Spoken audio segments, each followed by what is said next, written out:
Hola, soy el Dr. Guarín y bienvenido al segundo video de VIH. En el video pasado hablamos sobre historia, definición y estructura y fisiopatología del VIH. En este video, que es el número 2, vamos a hablar sobre la historia natural del VIH, métodos diagnósticos y clasificación del mismo. Entonces, para iniciar, vamos a empezar a hablar sobre la historia natural de la enfermedad. Entonces, ¿qué es la historia natural de la enfermedad? Es desde el punto donde ingresa el virus hasta donde vamos a ver. Entonces, como les estoy comentando, lo primero que pasa es la infección. Tenemos contacto con el virus ingresa al cuerpo humano. Este es el minuto cero, el momento cero, que puede pasar ya sea por prácticas sexuales de riesgo, por inoculación directa parenteral o por paso vertical como tal del virus. Una vez tenemos esta infección, lo primero que va a hacer el virus es ingresar al cuerpo humano. Y después de eso, una vez está dentro del cuerpo humano, es buscar a las células diana. ¿Cuáles son las células diana que tiene? Lo que son las células dendrítica, los macrófagos, los linfocitos T y las células de la microglía, que se caracterizan por presentar las tres en común, los receptores CD4 positivos. Que estos receptores no solamente se encuentran en los linfocitos, sino también se pueden encontrar en algunas células dendríticas, en algunos monocitos y como les comenté, en las células de la microglía, que son importantes los receptores para que el virus pueda ingresar a la célula. Posteriormente, el virus, pasados los días, va a poder llegar a los ganglios linfáticos. Más o menos son 7 días cuando ya logra llegar a los ganglios linfáticos y empieza a infectar todas las células que presentan el receptor CD4, en su mayoría los linfocitos T CD4, lo cual el sistema inmunológico detecta y empieza a acumular y empieza a llegar más células para poder sostener la infección, lo cual va a generar un aumento del tamaño de los ganglios linfáticos, lo que se llama una linfoadenopatía persistente. ¿Qué es lo que sucede entonces? Si vemos este cuadro, vamos a ver primero el cuadro que se encuentra a color, que los estoy señalando con el cursor. En la primera semana, desde el momento cero, o sea, el momento que tuvimos el primer contacto con la infección, hasta el momento donde empiezan ya a llegar a los ganglios linfáticos, es aquí donde empieza a existir una replicación masiva del virus, lo que empieza a aumentar por completo las copias del VIH. Y si observan en la prima infección, porque es la infección primaria, empieza a caer de forma brusca los linfocitos TCD4. Esa caída brusca de los linfocitos es por la replicación masiva de este virus. Y se va a dar en el primer periodo del tiempo, más o menos hasta la semana 6 o semana 7.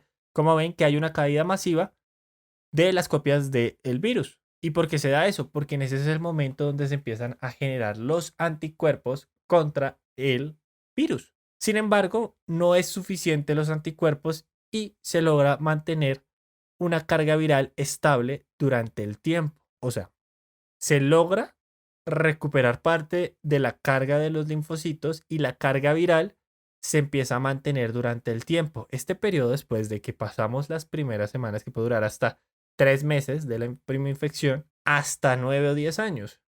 En promedio son 10 años, donde el paciente presenta la infección y ya no se da cuenta que tiene la infección. Puede vivir común y corriente, no presenta ningún tipo de enfermedad, no presenta nada. Solamente vive ahí y lo que está sucediendo internamente es que poco a poco van a seguir replicándose el virus y va a estar cayendo los linfocitos TCD4 hasta que cae por debajo de 500. Cuando cae por debajo de 500 es cuando empezamos a presentar las enfermedades oportunistas del paciente. Entonces aquí ya empezamos a ver que ya empieza a caer y ya llega un punto donde hay una caída masiva y un punto de replicación masivo del virus. Se dice, y la teoría que se dice en este punto es que probablemente se genera es porque el sistema inmunológico ya no puede dar más, ya queda exhausto y podríamos decirlo en palabras coloquiales, se rinde ante el virus y cae, lo cual el virus termina ganando esta batalla que llevaba aproximadamente 8, 9 a 10 años y empieza a subir y ya empezamos a presentar bastantes enfermedades oportunistas, más o menos a los niveles entre 200 y 300 es donde más se presentan estas enfermedades oportunistas y ya por debajo de 200, como lo veremos más adelante, ya empezaríamos a pensar que un paciente tiene un síndrome de inmunodeficiencia adquirida, lo cual lo puede llevar hasta la muerte. Esto es un gráfico en un paciente que no tiene ningún tratamiento antirretroviral. Igual que el que encontramos acá en blanco y negro, que realmente lo traje fue más como por dato de historia. Este fue el primer cuadro que reportaron en el New England Journal of Medicine. Fue el que se reportó en 1993, donde se pensaba antes que durante el periodo de latencia se tenían casi niveles nulos de el virus, pero después nos dimos cuenta que no, que siempre se mantienen niveles elevados si no hay tratamiento antirretroviral. Lo que estamos buscando con el tratamiento antirretroviral es bajar la carga viral para que no haya una caída de los linfocitos, sino que se mantenga el sistema inmunológico estable, ayudarle, ya que hasta el día de hoy no tenemos cura para esta enfermedad. Pero ¿cómo podemos identificar al paciente que tiene VIH? Tenemos primero que identificar o hacer un tamizaje. Lo ideal es que todos los países realizaran un tamizaje a todas las personas que tienen vida sexual activa o que tienen factores de riesgo para presentar VIH. Las pruebas para todos los algoritmos en todos los países, normalmente y regularmente lo que se utiliza es una prueba de alta sensibilidad, altísima sensibilidad, por encima del 99.5, como lo puede ser la prueba de ELISA o la prueba rápida. Estas dos pruebas lo que nos ayuda es a descartar o a sacar la mayor cantidad de personas que no tienen el virus. O sea, una prueba negativa en una prueba de ELISA de cuarta generación o una prueba rápida nos estaría dando una alta confiabilidad de que realmente no presentamos el virus. Si llegásemos a presentar una prueba de estas dos positivas, no significa que presentes la enfermedad, pero sí significa que toca seguir el estudio y probablemente o se repite la misma prueba de sensibilidad, como lo comentan algunos algoritmos, o se pasa directamente a una prueba confirmatoria, como puede ser la prueba de Western Blot o la prueba de anticuerpo directo contra el GP1, el multispot. La PCR regularmente, que es para poder valorar cuántas copias del genoma viral, el RNA, se encuentran en la sangre, se utiliza más que todo para el control y el seguimiento de los antirretrovirales, para ver si están funcionando, si no hay resistencia por parte del virus ante estos antirretrovirales y cómo vamos. Entonces, si vemos acá las siguientes dos gráficas, una, la que estoy señalando con el cursor, es la gráfica del nuevo algoritmo que se presenta en Colombia en la nueva guía 2021 para el diagnóstico en una persona adulta de VIH. La que encontramos a mano derecha está la guía peruana y lo que quiero mostrarles esta y con la siguiente que es con la del CDC de Atlanta de enero del 2018 es que cada una de las gráficas tiene un algoritmo totalmente distinto, manteniendo el esquema de una prueba muy sensible y después pasar a una prueba muy específica. La cosa es que cada uno de los algoritmos en cada uno de los países, hospitales, lugares, porque puede cambiar entre países, entre hospitales, es la disponibilidad de las pruebas, uno, y la costo-efectividad que ven de los estudios que han realizado, ya que pues es muy distinto ir de una vez a la prueba confirmatoria como lo hacen en países en Europa, en algunos países en Europa, a hacerla acá en Colombia. Pero el panorama general de los algoritmos es una prueba muy sensible y posteriormente ya sea repetir la prueba o pasar directamente a una prueba específica. Entonces sí les recomiendo que vean los algoritmos de sus países. Por ejemplo, digamos, voy a hablar de la de Colombia, que es la de mi país, y lo que nos dice es, todo paciente mayor de 18 años con sospecha de VIH se debe realizar una prueba de ELISA o una prueba rápida o una prueba de altísima sensibilidad. Si no sale negativo, ya dejamos descartado esto. Si nos sale positivo, tenemos que volver a repetir la prueba, pero que sea de un laboratorio distinto o que sea una prueba distinta a la que se hizo inicialmente. Digamos, si se hizo una prueba rápida, solicitarle una prueba de ELISA. Pero si se le solicita una prueba de ELISA, lo recomendable es solicitarle otra prueba de ELISA, pero en otro laboratorio. Si nuestro resultado es positivo, ya, nuestro paciente es confirmado con VIH y debe ir a tratamiento integral por VIH. Si sale negativo, lo dejamos como no concluyente y ya pasamos a una tercera etapa, en la cual puede ser volver a repetir el ELISA o generar una prueba específica, que sería acá en este caso la prueba del Western Blot, en el cual nos podría dar, si nos sale positivo, ya confirmamos que tiene VIH y tiene que ir a su tratamiento integral. Si nos sale negativo, ya lo diríamos, es negativo, tenemos dos pruebas negativas. El primera prueba de ELISA fue un falso positivo y lo ideal es ya darle la información al paciente. Pero si nos sale indeterminado, lo mejor es esperar, como lo dicen las guías, un mes Esperamos un mes para volver a repetir las pruebas, iniciar otra vez el algoritmo y esperar a ver cómo nos sale, porque si en un mes nos sale la prueba de lisa negativo, ya decimos este paciente es negativo y el primera prueba o la vez pasada fueron falsos positivos.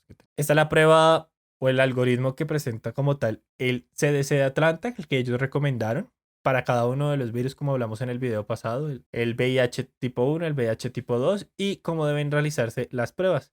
Si se dan cuenta, las primeras pruebas siempre van a ser las de alta sensibilidad y después pasamos a las pruebas de alta especificidad. Eso es como lo que quiero que les quede a ustedes claro con respecto a los algoritmos y por qué los están haciendo. Porque las de alta sensibilidad sacamos un gran grupo de personas, los verdaderos sanos, y en las de alta especificidad lo que buscamos son los verdaderos enfermos. Entonces, si nos sale positivo es que probablemente tenemos un verdadero enfermo. ¿Cómo vamos a clasificar a nuestro paciente? Esta clasificación, la clasificación que sugiere el CDC de Atlanta, solo se utiliza para poder tener como un seguimiento epidemiológico, ya que, como lo veremos en el próximo video, el tratamiento antirretroviral se debe utilizar para todos los pacientes que tienen VIH positivo. Ya no es como antes que si presentaban una primera infección se utilizaba el Targa y ahorita cuando ya estaba con menos de 500 linfocitos se volvía a utilizar Targa.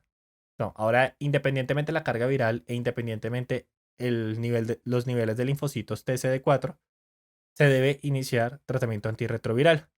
Y esta clasificación la podemos dividir en lo que es una clasificación clínica y una clasificación ya por el recuento de los linfocitos TCD4. La clínica la dividieron o la está dividida en categoría A, categoría B y categoría C, que ya se las voy a explicar. Y los recuentos del linfocito igual, etapa 1, etapa 2 y etapa 3, que también ya se los voy a explicar. La categoría B, ustedes ven ahí muy lleno de letras y eso, pero realmente está la lista de las enfermedades que se encuentran en la categoría B. O sea, una persona que presenta estas enfermedades y que no ha tenido diagnóstico de VIH, deberíamos sospechar, pero no sería como confirmatorio de VIH, uno, y tampoco nos estaría dando el estado general del paciente. Si tenemos un paciente que tiene un VIH positivo con alguna de estas enfermedades, pues lo podríamos estar categorizando como categoría B. ¿Ok? Me explico nuevamente. Estas enfermedades nos ayudan a pacientes que no tienen VIH a poder sospecharlo y poder enviar una prueba de tamizaje a las personas que no han sido diagnosticadas con VIH. Y si la persona tiene diagnóstico de VIH, pues lo estamos categorizando hacia el nivel de, de categoría B. Lo dejamos ahí. Me preguntarán, ¿y la categoría A? La categoría A son pacientes que son asintomáticos. Pacientes que no tienen ningún tipo de síntoma y que lo único que pueden estar presentando son las linfaadenopatías ganglionares persistentes. Como les había comentado al inicio del video, se pueden presentar y mantener durante toda la enfermedad en pacientes que no son tratados con antirretrovirales, porque cuando ya son tratados con antirretrovirales se ha visto que estos ganglios desinflaman o disminuyen el tamaño. La categoría C, esto sí es, podríamos decir que ya son confirmatorios de VIH. Una persona que tiene alguna de estas enfermedades, mírenla, la lista es larga, la saca el CDC de Atlanta y presenta alguna de estas, debemos sospechar altísimo y casi confirmar que el paciente tiene VIH, por lo cual deberíamos solicitar una prueba de VIH, iniciar un tamizaje. Si el paciente ya es diagnosticado con VIH y presenta alguna de estas enfermedades, significa que probablemente está en una categoría de SIDA, que probablemente está presentando síndrome de inmunodeficiencia adquirida. Las otras categorías, las anteriores eran las clínicas, estas ya son las de reconteo. Nos vamos a centrar en la de los adultos, que son mayores de 6 años hasta ser adulto.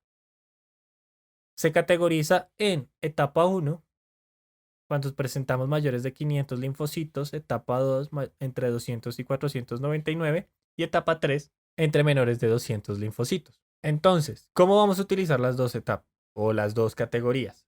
Si tenemos una categoría A, sacamos la clínica y sacamos los laboratorios. Si tenemos, digamos, un paciente que es asintomático, pero tiene menos de 200, lo categorizamos como A3. Si tenemos un paciente que tiene asintomático, pero tiene entre 200 y 499, pues se categoriza en A3. Y si tenemos un paciente que es asintomático y tiene mayores de 500, pues es un A1. Entonces, así se va categorizando y principalmente esto es para datos epidemiológicos. Como les estaba comentando, para el tratamiento hoy en día ya no es tan funcional o no es funcional porque todos los pacientes deben ir con tratamiento antirretroviral. Lo que se habla hoy en día en el año 2021, todos los pacientes deben ir con tratamiento antirretroviral. Entonces, esto fue el video de hoy, fue bastante cortico. En el próximo video vamos a ver sobre las manifestaciones clínicas y el tratamiento. Y en manifestaciones clínicas me enfocaré mucho en todas las complicaciones que tenemos, ya que esas son las manifestaciones de esta enfermedad. Cuando se presenta ya la candidiasis, el sarcoma de Kaposi, las neumonías por neumocistis jirovecii. Entonces vamos a hablar cómo se presentan, cómo las vamos a sospechar, las principales, no vamos a hablar de todas, y hablaremos de los antirretrovirales enfocados en el mecanismo de acción y donde actúan directamente en el ciclo de replicación del virus para evitar este ciclo. Entonces, espero les haya gustado el video. Si les gustó, denle un like, suscríbanse y nos vemos. Si tienen alguna duda, ya saben, abajo pueden escribirla. Chao.